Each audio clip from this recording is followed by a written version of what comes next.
शिवसेना भवनात ठाकरे गट आणि मनसेची महत्त्वाची बैठक। बैठकीला उद्धव ठाकरे करणार मार्गदर्शन। अमित ठाकरे पहिल्यांदाच शिवसेना भवनमध्ये। उमेदवारी अर्ज मागे घेण्याची मुदत संपली। बंडोबांना शमवण्यासाठी सर्व पक्षांनी केली धावपळ। काही ठिकाणी हाय व्होल्टेज ड्रामा तर काही ठिकाणी शिष्टाई फळाला। ठाण्यात शिवसेनेनं उघडलं पहिलं खातं। प्रभाग क्रमांक 187 मधून शिवसेनेच्या जयश्री फाटक बिनविरोध। जयश्री फाटक माजी आमदार रवींद्र फाटक यांच्या पत्नी।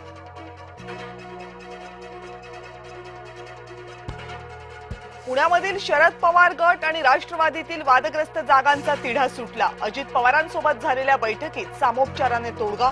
शरद पवार गट आणि राष्ट्रवादी काँग्रेस एकत्र 165 जागा लढणार। नागपूरमध्ये किसन गावंडे यांनी उमेदवारी अर्ज मागे घेतला। कार्यकर्त्यांनी गावंडेंना घरामध्येच ठेवलं होतं डांबून। पक्षाचा आदेश मान्य करत गावंडेंनी उमेदवारी मागे घेतली। दक्षिण मुंबईतील बंडखोरी रोखण्यात भाजपला यश। राहुल नार्वेकरांच्या मध्यस्थीनंतर कमलाकर दळवींचा अर्ज मागे। वॉर्ड क्रमांक 225 मध्ये हर्षिता नार्वेकर यांना मोठा दिलासा। मुंबईमध्ये शिवसेनेच्या 35 जणांची बंडखोरी। सामंत रवींद्र वायकर यांच्या समोर बंडखोरांचं आव्हान।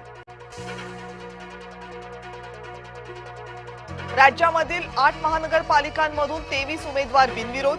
भाजपचे सगळ्यात जास्त 14 उमेदवार बिनविरोध। राज्यामध्ये बिनविरोध निवडून आणण्याची स्पर्धा सुरू आहे। धमक्या ब्लॅकमेलिंग असं करून अर्ज मागे घ्यायला लावतात। राऊतांचं भाजप आणि शिंदेंच्या शिवसेनेला टोला।